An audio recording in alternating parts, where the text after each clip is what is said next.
Okay, good morning, good afternoon, good evening, wherever you're from. We're so happy to have you here with us. I am Tracy, the safety lady, and I've been in this business about 31 years. And I am happy to introduce my sister, my twin sister. What we're doing is we're showing you what we offer. A lot of times, education directors have the same old topics over and over, and members want something new and different. Not only are we bringing you what's new and different, we're also bringing you what they need. So we're talking about things that they absolutely must have in order to have a safe business. I'm going to get started. I'm going to start talking about safety, cybersecurity. Everyone is talking about AI, and I love that. I advocate for the usage of AI. But what I am saying is stop, pause, and get a plan in place. I'm going to talk to you about generative AI cybersecurity and why your agents need to know this information. So if you have any AI on your agenda, you must have generative AI cybersecurity on the agenda as well to keep them safe, to keep consumers safe, and to keep them out of trouble. So this needs to be on every single agenda. Did you know that the National Association of Realtors mandates that every association and board must have safety education on the agenda? A lot of times people think, where do we find safety? Do we find the local law enforcement? Do we just get an agent to read a PowerPoint?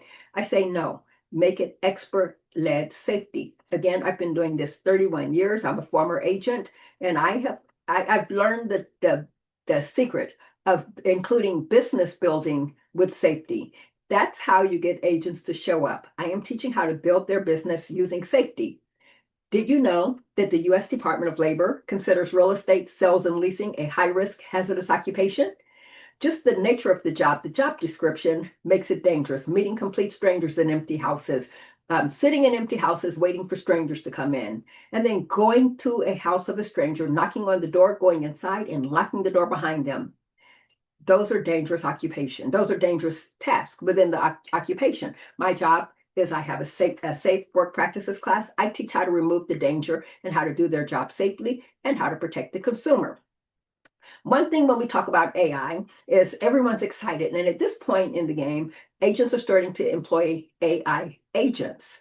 That means they get AI to be set up to do tasks for them, outreach tasks, schedule events, make payments, schedule airfare, and different appointments. What they don't know is that could be dangerous. If you give your AI the power to actually go into your bank account and your calendar, if that account is hacked, then all of a sudden they have enabled their AI to victimize them. I am talking about ways to make agents, the AI agents, safe, what they need to know. Another way AI is important is cyber criminals are using it. As excited as we are to use it, cyber criminals are using it too. And they're using it to deceive, to scam and defraud the industry. There's a real life story that I share in my class, and I talk about a deep fake, and the woman on the bottom right with the blue collar, she is a deep fake. She is a deep fake seller. And she almost defrauded the young man in the picture, a first time buyer, out of his $52,000 deposit and the 200 to 300,000 that he was going to waste building on someone else's property. So I am doing show and tell. I'm explaining what agents need to watch for when you're actually working with AI on the perimeter. Another thing that I am warning about, what's in the news now, is the Zoom video. Speaking of virtual, agents are now getting these invitations by buyers to click the link to schedule a Zoom meeting. Stop. Agents don't realize that that is a way for them to get their account, their social media, or their whole entire device hacked. So I am teaching agents not to click on Zoom links.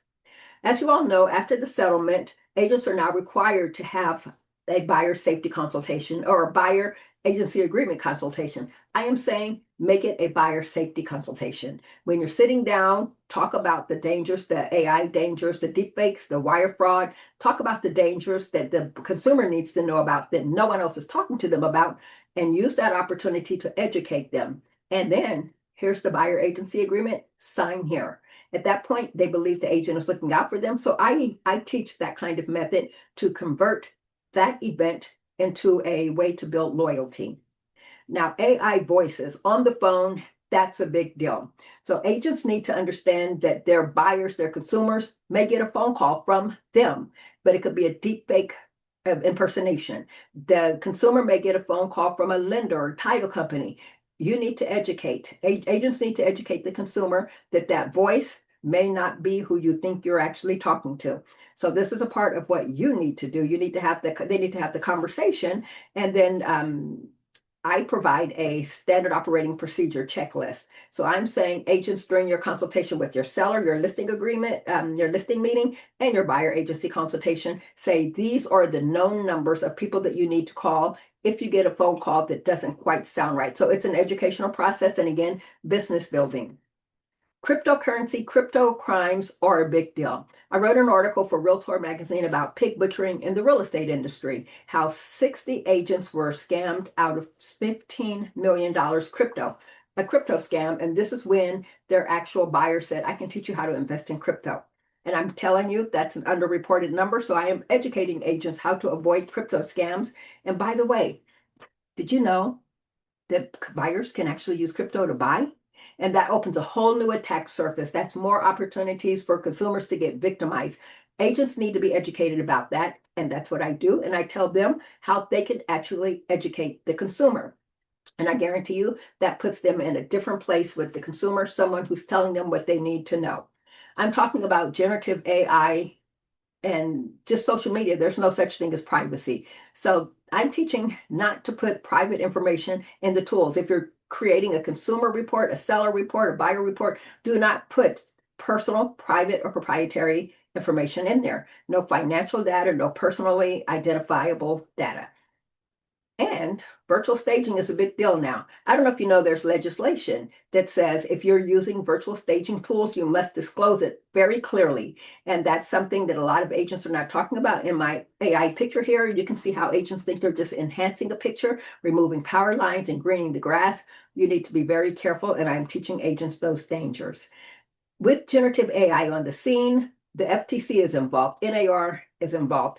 If you have a deceptive image or even a deceptive description that AI wrote for you, the agent is the one who will get in trouble and not the AI tool. So that is something that I am teaching them. I am ingraining that message in their practices.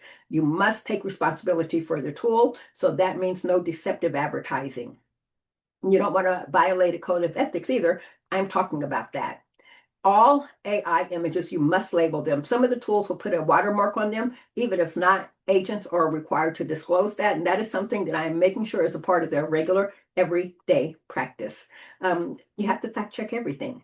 You cannot believe what you read. And agents say, oh, I've uploaded my information, so I know it's good. And I just asked AI to do a grammar check. Absolutely not. You must fact check everything. And that also means the listing agreements or the listing descriptions that you get. You need to go through and make sure it's fair, it complies with the fair housing laws, because AI doesn't know it. And finally, one thing that I'm talking about is cybersecurity practices and protocols. Cybersecurity hygiene is probably one of the most important things that agents can employ, especially with devices and the information that they have for their clients. There must be multi-factor authentication. I explained that in the class and why that works. And wire fraud, 1 out of 20 consumers will be the victim of a wire fraud. That stops a commission check. For that reason, I am telling agents, here's what you need to talk about to the consumer, and here's how to stop wire fraud. And again, the responsibility, I say the agents are the gatekeepers. The responsibility lies with the agent to educate the consumer, and they will appreciate them and reward them with loyalty. We've talked about disclosing AI and the tools. Not just any tool will work. Stick with the trusted tools, and I go through a list of tools that they need to know. Again, we've talked about the risk of connecting agents. We've talked about deepfakes and voice cloning, compliance exposure, and those are things that most agents are not thinking about. That's my job. That's what I am here to do, to confirm that the person on the Zoom is a real person, the person on the phone is real. You have the utmost responsibility, the due diligence to protect the consumer data. Sometimes we get a little carried away with the tools. You must make sure your content is up to date and accurate, and you secure your accounts, and that's a cybersecurity protocol. I'm just teaching agents use the tool. I use them every day, but here's how to use them in a safe way. and to protect the consumers. And then governance. Most people are not talking about governance. That's my job. I'm telling you how to set up governance rules, safety rules, usage rules, do an assessment, know who's using the tools, and make sure everyone is trained to use them in the proper way. And that's often something that people skip. I talk about NAR's best practices, straight from NAR's legal counsel, what you need to know if you're going to be using the tools. So bottom line, stay safe, stay compliant, but use the tools in the safe way. Now, I get to introduce my twin sister, Stacey. Stacey Johnson-Cosby is going to talk about the topics that she's talking about, again, that no one else is talking about. Stacey, take it away. Hi, everyone. It's good to see you. Thank you, Tracey. I am a real estate agent of over 30 years. I'm also an investor and an advocate for housing policies that work. And I'm going to share a trend that I've noticed over the last few years that actually have me concerned, that changes the whole face of our business. There are laws in the rental housing market. They're called tenant protection laws, but they're laws that every single real estate agent needs to be aware of, because they all touch in some way on private property rights and the work that we do on a daily basis, not just for rentals, not just for investors. The first one, many of you are familiar with: rent control. Then source of income. It's spreading. It's in over 120 cities. Just cause and good cause eviction, eviction moratoriums, right to counsel, tenant right of first refusal, which every agent selling a home needs to know about, and then the Tenant Bill of Rights. These are collectively the 7 laws that I've tracked, that I'm focused on, because they're the ones that are trending, but there are many more. Agents need to always check their local, state, and federal laws and regulations. I had an agent in my market here in Kansas City, Missouri, that sold a home to an investor. He was going to use it for a short-term rental, only to find out after he purchased it that he could not use it for a short-term rental. That was reserved only for owner occupants. So he made a mistake by buying the property. Who is he going to look at when it's time to collect on the penalty? Because he could not use the property in the way he thought he could. And okay, this is the law, source of income laws. It's in over 120 cities across this country. Some agents don't even know it's in their market. And so agents will answer questions that will actually cause a violation. 203 agents in California did that, and they're now under investigation and settling some of those cases for housing discrimination. No agent wants that, but they must be aware of the laws, and that's something that I talk about, so that they know how to go and identify which of these laws are in their jurisdictions. In this particular case, those agents are underaware. Many of them are under investigation, and many of them are settling financially. And in Washington, D.C., it was so bad that 3 brokers actually had to stop doing business. One had to give up her broker's license, and they had to pay a $10 million settlement in the largest housing discrimination suit in our country because of this law that many don't know about. And I raise awareness and teach them about this. It's as simple as this. Is an example of actual text messages from agents in California in that investigation. So someone asked them the question, can I use it? Can I use the Section 8 voucher? And the agent said, sorry, not this time. Guilty. And then the answer was, again, you can't. And another agent answered the question when someone says, can I use the voucher? They said, I need to ask the owner. Guilty. The answer must always be yes. Agents need to know this. And so something else that we're looking at in Missouri, we were able to defeat this. And I'm going to talk about our process of being active and engaged at the grassroots level. We defeated this in Missouri. And we also were lucky, and we defeated it in the state of Kansas as well. And so we preempted cities from being able to put these laws in places to make it easier for agents to do the work that we do.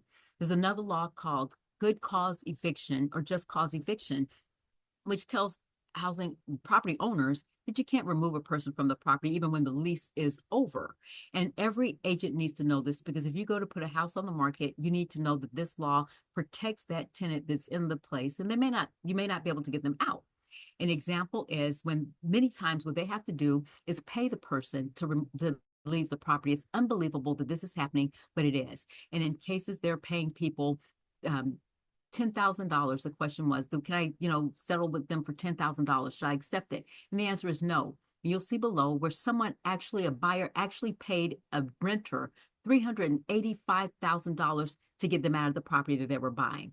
These laws are real, and they're out there. There's also another law that agents need to be aware of. It's the right of first refusal. If you're selling a house, if the agent's selling a house that has a tenant in it, in a place where this law is in place, they must notify the tenant before they put it on the market and open it up for buyers anywhere. They must go to the tenant first. And in some places like Washington, D.C., New York, it could take the tenant 30, 60, 90 days or more to decide if they can or can't buy that property. Then the agent loses very important and valuable marketing time.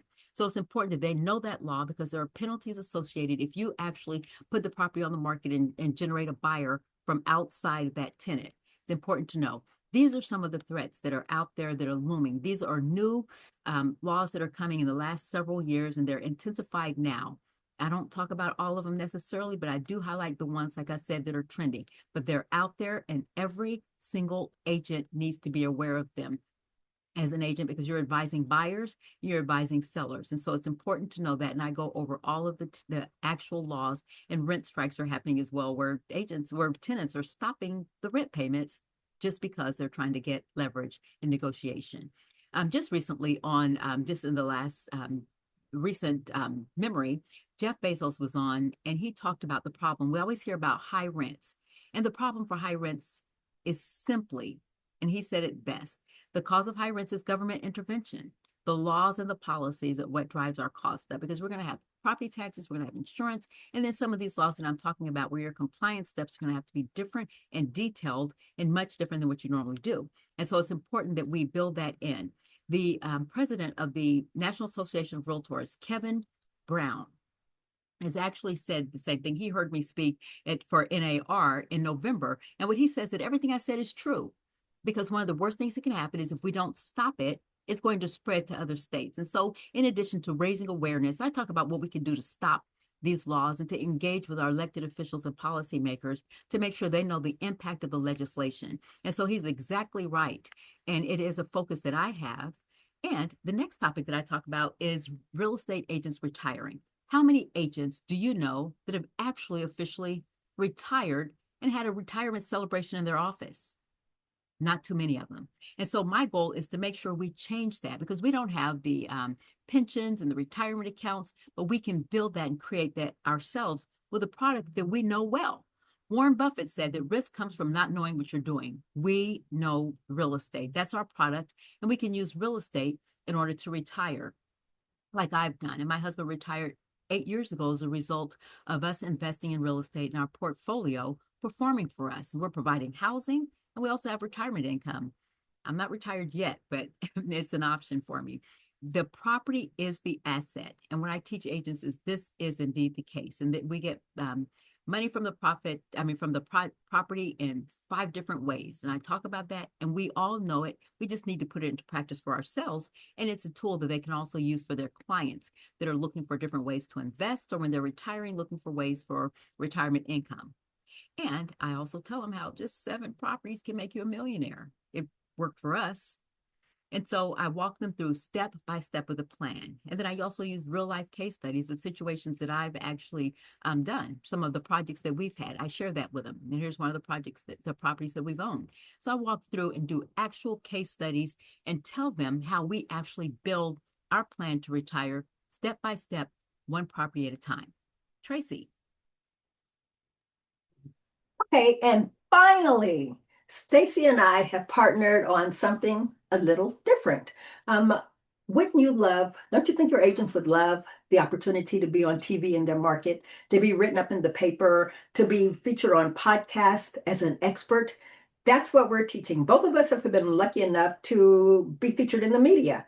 And both of us have been national media as well as local media. So what we're going to do is we're going to say, here's what you need to do to position yourself as an expert. And then we're going to show you directly how that leads to agents increasing their reputation as a subject matter expert in real estate, as well as increasing their bottom line. Stacey, do you have a story to tell about that? As a matter of fact, I do.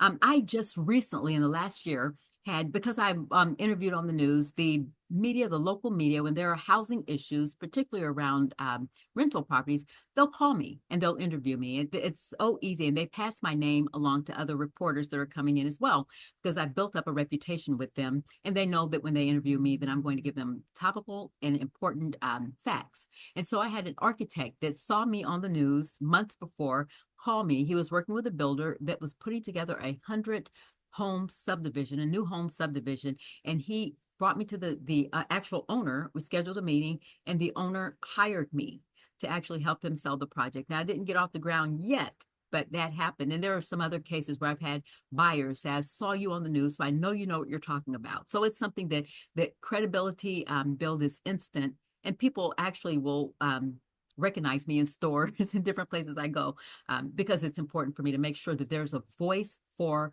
real estate professionals out there. And along those lines, they'll recognize me thinking I'm Stacey, saying, aren't you on the news all the time? No, it's not me, it's my sister. Bottom line is, we've given you classes that no one else is teaching, not the way we're teaching them. And these are classes that your agents actually want. Not only that, but they need them to stay in compliance and to keep, to grow their business. So we hope that you will take a look at the sheet of our classes listed and give us a call. You can hire one of us. You can hire both of us. We'll do a double header, or we can do this as a CE class or non-credit keynote workshop, whatever you need. We've both been in the business long enough, and we've been doing this, and we do it pretty good. So we'd love an opportunity to work with you and help you increase your membership benefits by offering classes that your agents really need. We'll see you guys later. Everybody stay safe.